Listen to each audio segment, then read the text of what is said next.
Olá, gente, estamos aqui no Entretanto para tratar das coisas do Brasil e do mundo à luz do direito, dessa maneira descontraída, rápida e objetiva, que é a tradição do programa. Programa que hoje vai falar de CPI, vai dar resposta aos internautas que nos interpelam, às vezes de maneira inteligente, às vezes de maneira grosseira, pelas redes sociais. Vamos falar de tragédia de Jacarezinho, de tragédia de Santa Catarina e dos estudos da Fiocruz sobre a necessidade do retorno às aulas híbridas ou presenciais. Fique conosco, clique na sinetinha, dê o seu like, inscreva no canal. Daqui a pouco a gente volta.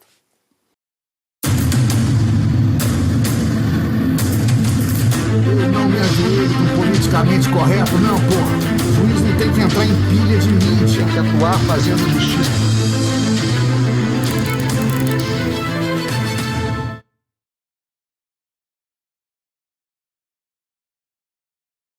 Os estudos da Fiocruz, que é aquela mesma empresa que está nos ajudando na produção da vacina da AstraZeneca. Aliás, tem vacina da com pau, né? Está distribuindo, vai vacinar todo mundo, melhorou de novo. Está de parabéns o governo federal, está de parabéns o governo dos estados, para não dizer que a gente só esculhamba aqui. A Fiocruz está dizendo do enorme abalo sofrido pelos nossos jovens com o lockdown escolar. Isso eu estou cansado de falar aqui. Isso é o ovo de Colombo, né? É quando se descobre...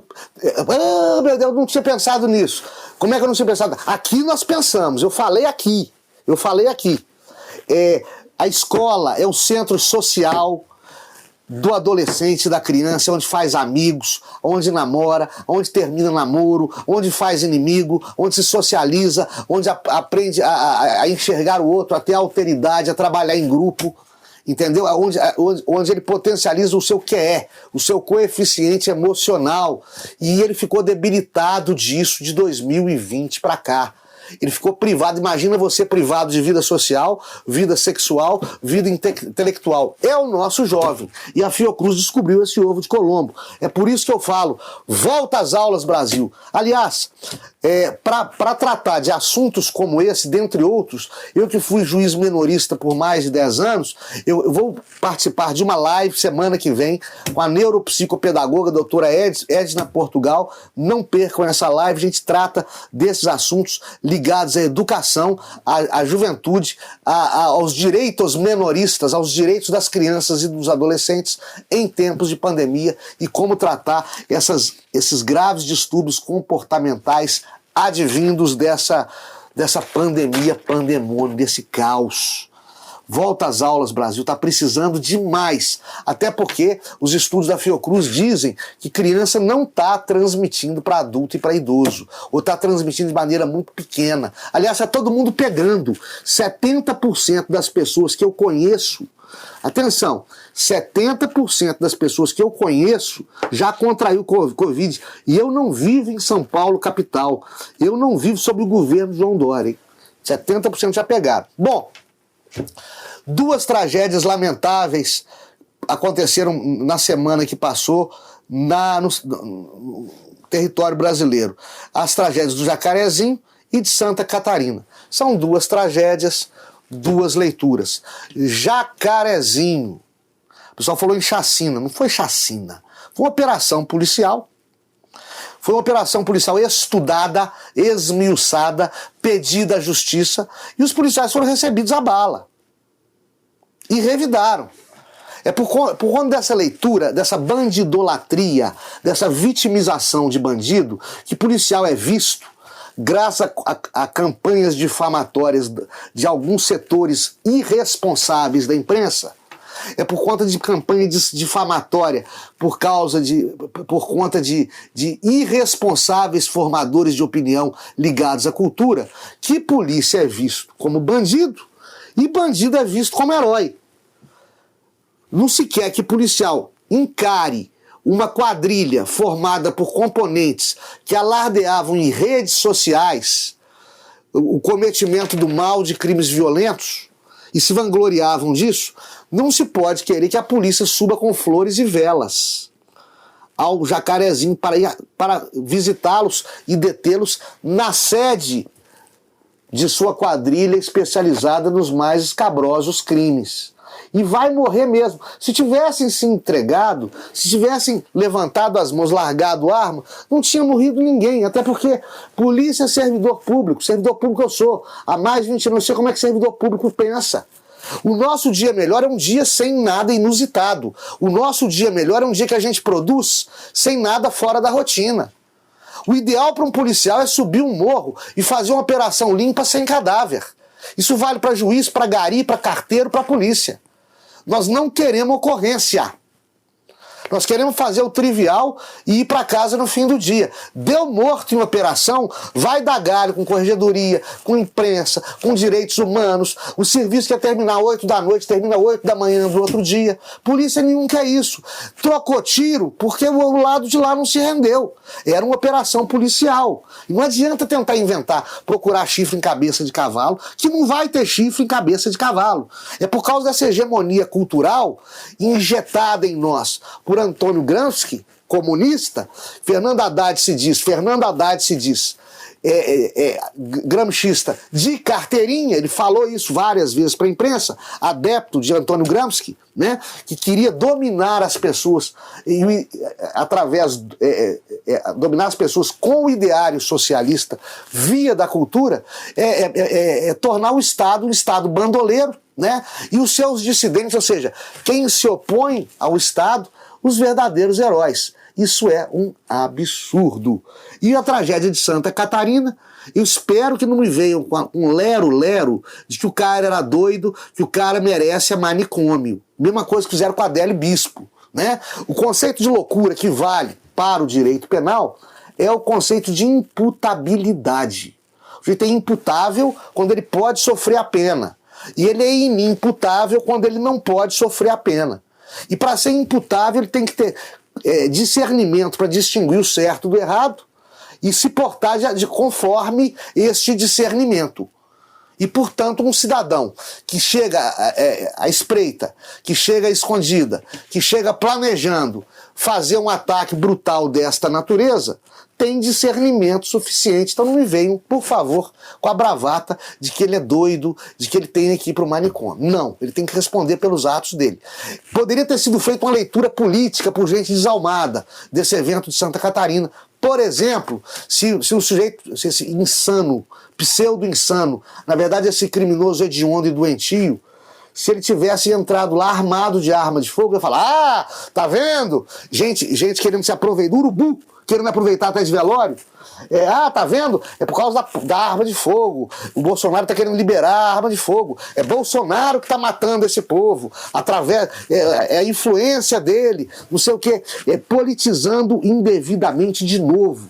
Como fazem com a pandemia, né? O jeito matou com espada. Eu espero que esse pessoal também não queira proibir espada. Porque daqui a pouco estão matando com carro e vão querer proibir carro e por aí vai. Na verdade, a arma não é a de fogo, não é a arma branca, não é o carro.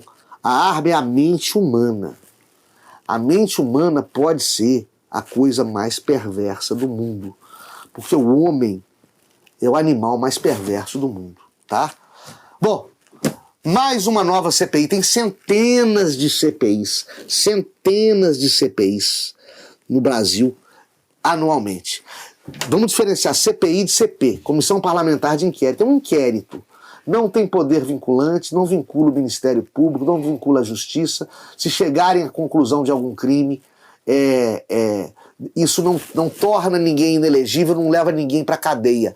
CPI é um monte de parlamentar brincando de juiz. CPI, 99% dos casos acaba em pizza. Não confundam CPI com CP, com a comissão processante.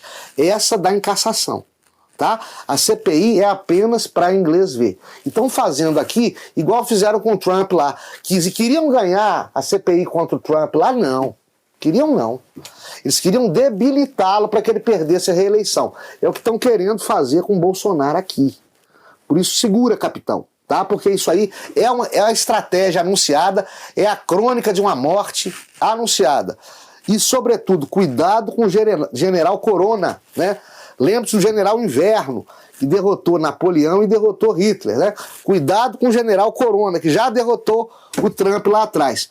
Que seja um duelo eleitoral em 2022 limpo, democrático, tranquilo e que vença o melhor. Como é de praxe, eu costumo sempre responder as críticas, as indagações, as dúvidas mais agudas, mais interessantes que os internautas nos fazem pelas redes sociais. Algumas muito inteligentes, algumas bastante mal criadas, mas é uma política do programa, né? A gente não processa, a gente não usa a Lei de Segurança Nacional, mas a gente responde no mesmo tom, tá?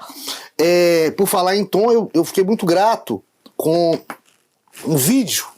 É a primeira vez que me respondem por vídeo. Um vídeo do Pedro, eu não sei o sobrenome dele não. Me parece, pelo conteúdo daquilo que ele expõe, que é um estudante de direito, muito, muito preparado, muito estudioso, né? Demonstra muitos estudos. E teria muito orgulho, Pedro, de ser seu professor. Se você fosse meu aluno, seria uma grande honra para mim.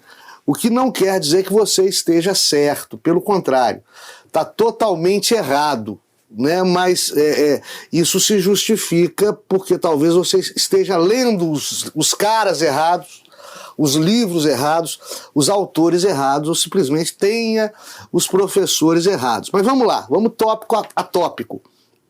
E você vai descobrir que você está enganado, que você está sendo enganado. Em primeiro lugar, esse internauta parece não dominar muito bem os conceitos de ideologia e de política. No que toca à ideologia, o Pedro parece nos dizer o seguinte: a ideologia é boa, a ideologia é ruim. E essa ideologia é diferente da outra ideologia, essa ideologia é melhor que a outra. Ideologia é sempre ruim. Ideologia é uma distorção da realidade. Ideologia é uma distorção da ciência política. É sempre uma maneira de iludir o ideologizado, iludir aquele que abraça determinada corrente política. Por isso que eu comparei no programa anterior ideologia com religião. A ideologia vai ser sempre um prognóstico de um mundo utópico, superveniente, futuro, eventual e incerto. E veja-se, no que toca ao ideário marxista, Pedro, que o futuro utópico marxista nunca chegou. Aliás, Marx é um sucessor, centenas de anos depois, de Epicuro, um filósofo grego antigo, né, que em seus jardins procurava se cercar apenas daquilo que ele idealizava e abstraía o conteúdo real, o conteúdo fático, em detrimento do conteúdo desejado, querido, e muitas vezes surreal, irreal, etc. O professor Olavo de Carvalho, no melhor livro dele, para mim, O Jardim das Aflições, faz um estudo bastante acalentado, profícuo, sobre esse ideário marxista que expressamente diz: esqueça o passado, façamos o futuro. Só que o futuro não foi feito. Portanto, é necessário para você adotar uma outra ideologia que você saiba que você está procurando muleta.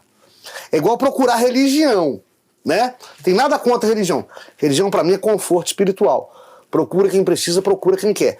Mas tenha em mente o seguinte: imagina um doente com problema na perna de locomoção, que manca, chega de muleta no ortopedista, querendo cura.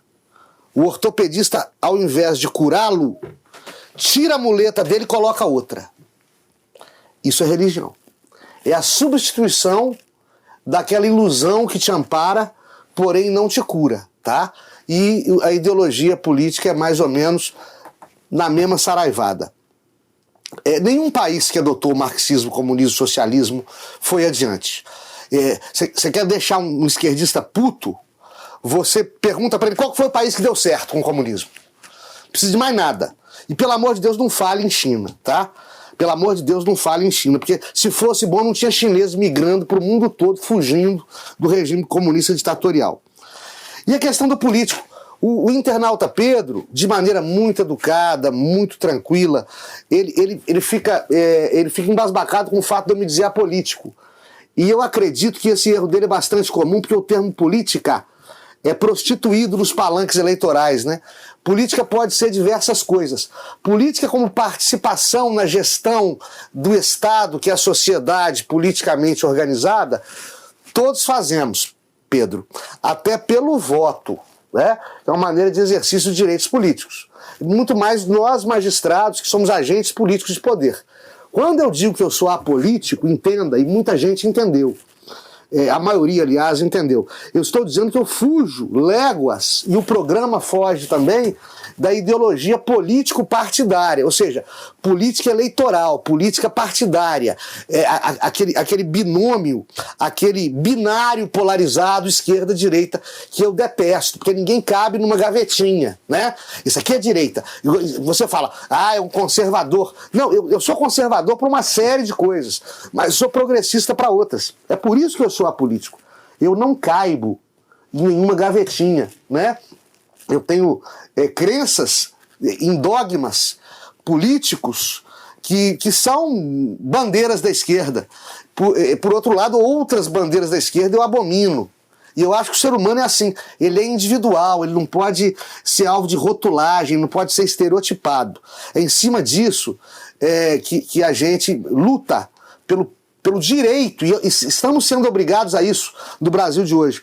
A gente luta pelo direito de ser apolítico, de não ter bandeira ideológica, até porque você já entendeu agora que ideologia é uma distorção da realidade.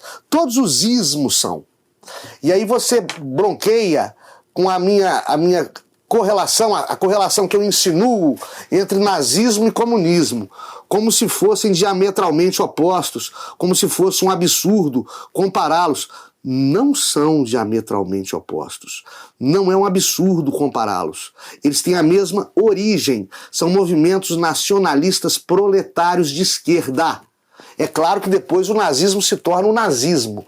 E eu não vou entrar aí na discussão barata e por ser barata insolúvel se o nazismo é de esquerda ou de direita. Porque o nazismo nasce de esquerda, mas ele tem um conteúdo racista que é absolutamente incompatível com a esquerda.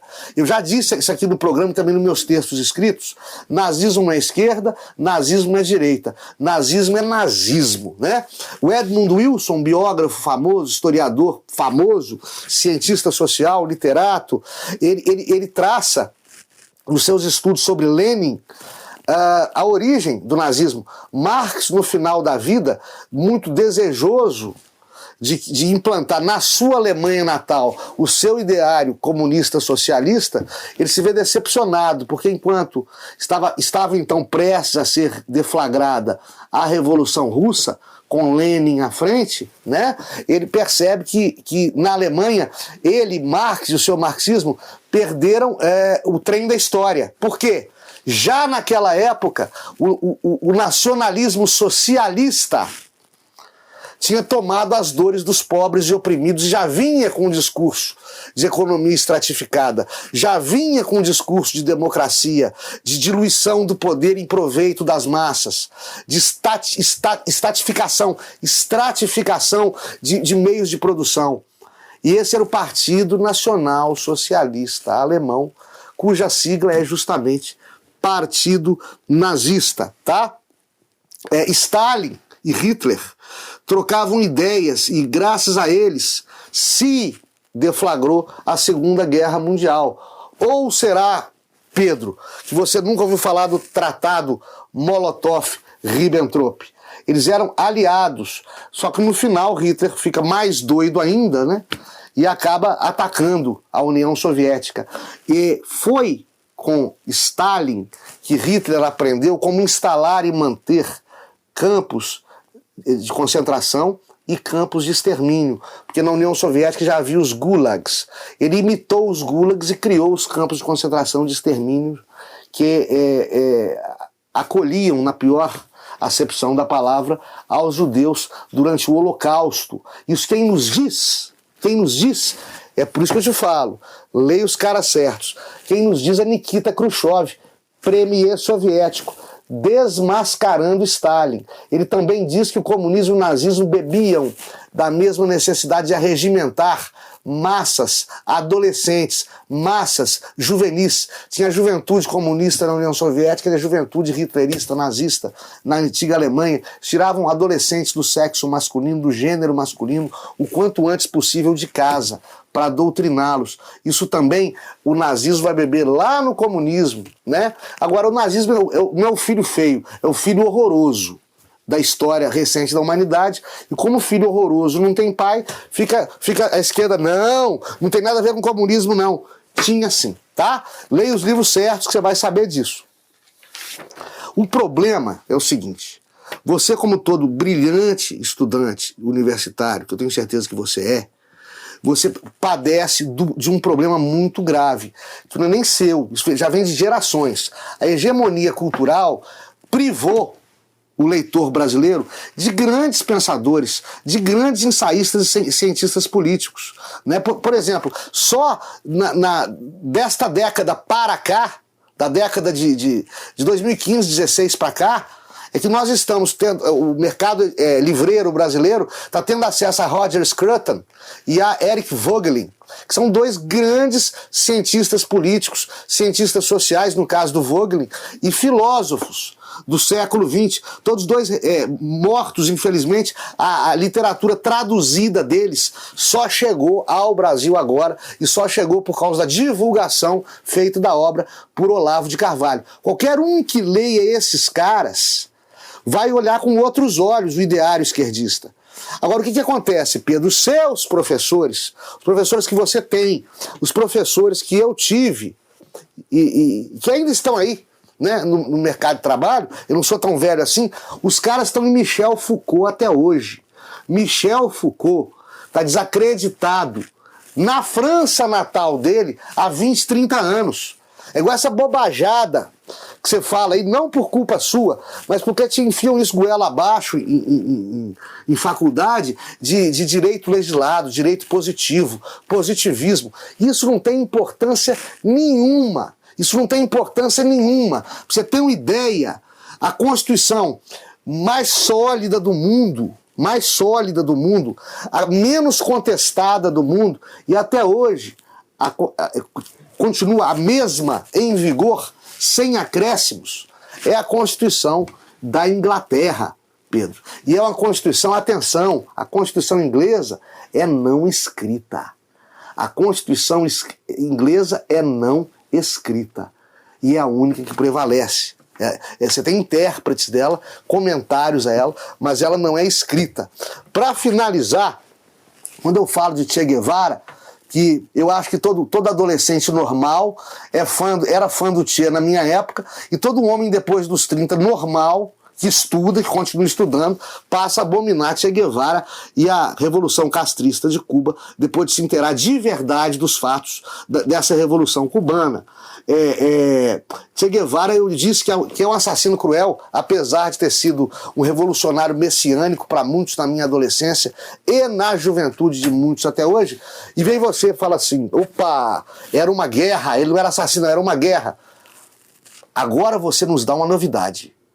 Por favor, nos diga uma coisa que ninguém sabe, qual que era a guerra que havia em Cuba. Não havia guerra nenhuma, meu filho. Fidel, Che, Camilo Cienfuegos, Raul Castro tomaram Havana em um dia. Tomaram Havana como quando todo o povo cubano já estava do lado deles, que desciam da Serra Maestra, quando o exército já estava do lado deles, quando a opinião pública já estava do lado deles e quando os Estados Unidos já estavam do lado deles. Os Estados Unidos vai brigar com Cuba depois, quando Cuba estatiza as propriedades das empresas e cidadãos norte-americanos naquela ilha-país. Naquela ilha-estado.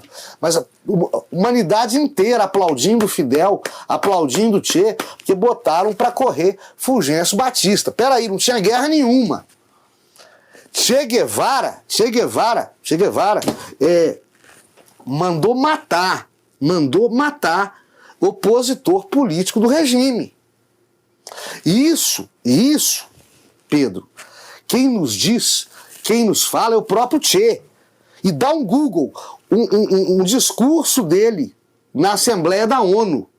O discurso dele na Assembleia da ONU, ele fala: matamos, executamos e seguiremos executando. Da autobiografia dele, em livros autobiográficos dele, ele se vangloria de executar opositor político. Então, pelo amor de Deus, veja em quem vocês acreditam. O próprio comunismo, o próprio PT. Você sabe, por exemplo, é o que eu estou falando, vocês estudam os livros errados. Você sabe, por exemplo, quem que é o ídolo do Lula? Quem que o Lula adora na história? É uma entrevista que ele deu para Playboy de 1977. Revista Playboy, nem existe mais. 1977. Dá um Google.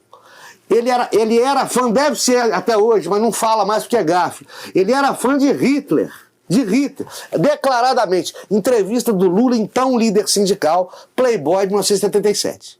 Portanto, aprenda você, Pedro, aprendam vocês internautas. Toda ideologia é uma distorção da realidade.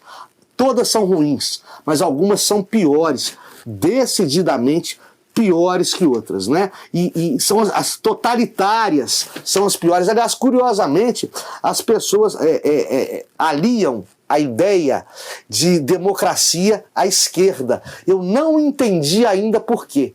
Quando matematicamente, histórica e estatisticamente está comprovado que 90% dos regimes totalitários, sanguinários, ditatoriais do mundo foram regimes dominados, criados, cultivados e mantidos pelos setores progressistas e de esquerda revolucionária, governos nacionalistas de forte tendência populista, de ascensão social do proletariado. 90% setores de esquerda que fomentaram, criaram e mantiveram regimes ditatoriais no mundo. Então não sei por que se alia até hoje no ideário coletivo, do imaginário coletivo, é a ideia de que ditadura é direita, direita é contra pobre, esquerda é bonzinho, esquerda é democrático, esquerda é a favor de pobre.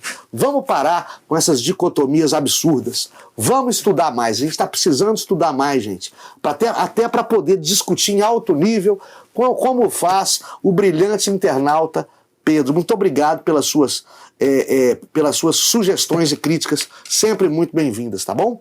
Olha, para vocês terem uma ideia, o internauta Pedro, que eu não digo o sobrenome, que eu não o possuo, insinua que eu não sou apolítico nada, que eu sou um cara conservador. É o que eu sempre disse: passarinho em cima do muro toma chumbo dos dois lados. Aprendi isso no interior bravio das Minas Gerais, judicando, exercendo a minha função de magistrado. E tem uns outros, que é o seguinte: se você não começar uma matéria, um vídeo, um texto na internet, falando escancaradamente, bem ou mal, do presidente da República, você tende a ser mal interpretado ou tende a ser esculachado pelo outro lado, que acha que é outro lado do que você fala. O Fábio Rabin já tinha falado isso com a gente nos vídeos dele. Os dois extremos são chatíssimos, são burros. Todo radicalismo é burro, né? O radicalismo de direita e o radicalismo de esquerda. Eu jamais, até porque eu sou um cara, certamente, não sou comunista, não sou socialista, eu não imaginava apanhar de bolsonarista. Até porque eu conheço Bolsonaro, acho Bolsonaro um cara sensacional, bacana, conheci enquanto era apenas, entre aspas, deputado federal, depois o revi pré-candidato, né? E o revi depois da facada também, convalescendo. Acho Bolsonaro um cara sensacional, bem intencionado, só que está fazendo um governo ruim, principalmente no combate à pandemia.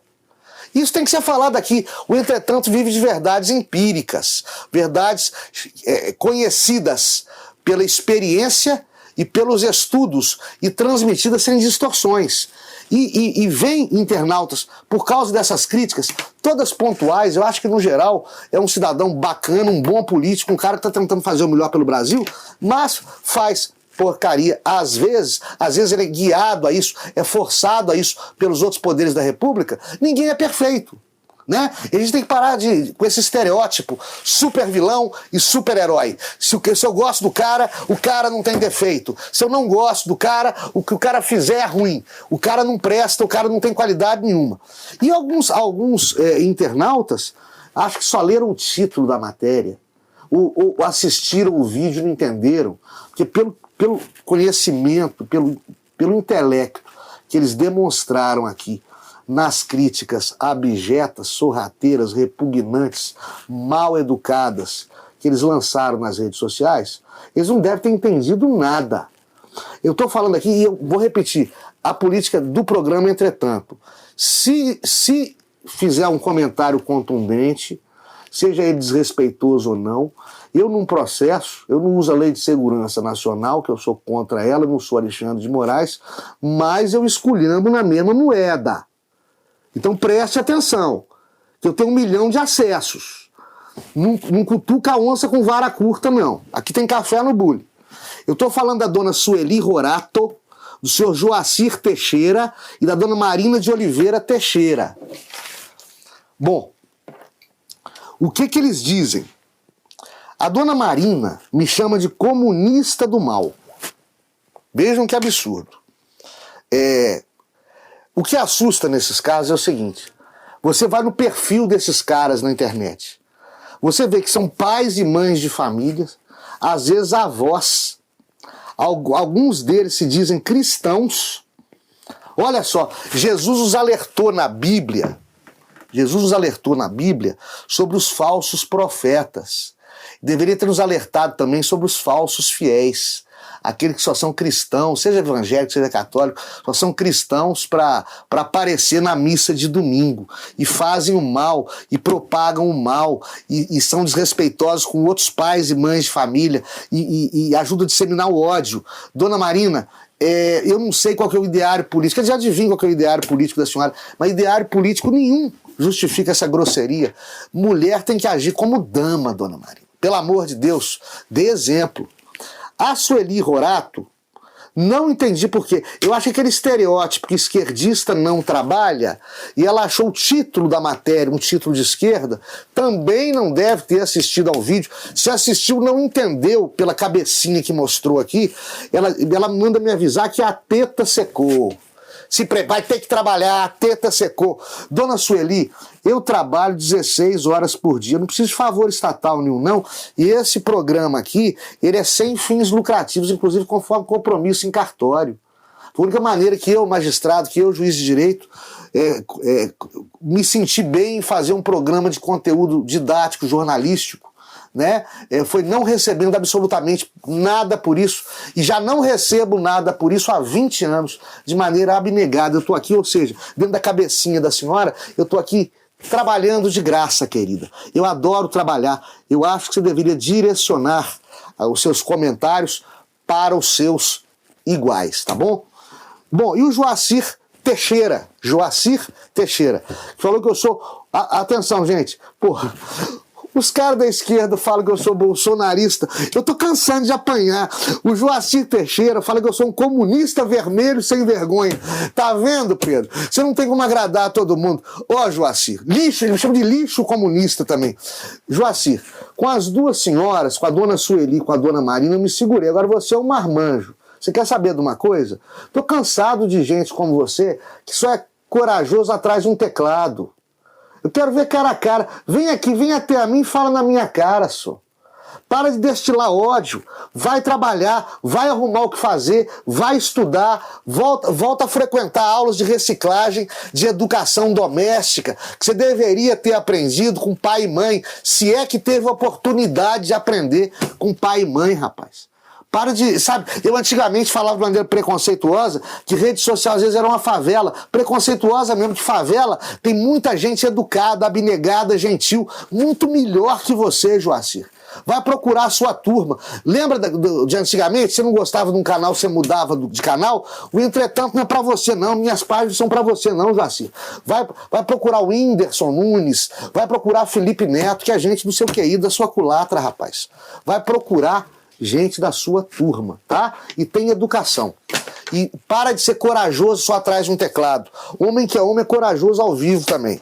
Espero que vocês, internautas, entendam que esse programa aqui não tem compromisso com a direita, não tem compromisso com a esquerda, tem compromisso só com a verdade, ela que a gente procura fornecer quando ligada ao mundo do direito, de maneira rápida, objetiva e bem-humorada, tá bom? Até a próxima, fiquem todos com Deus.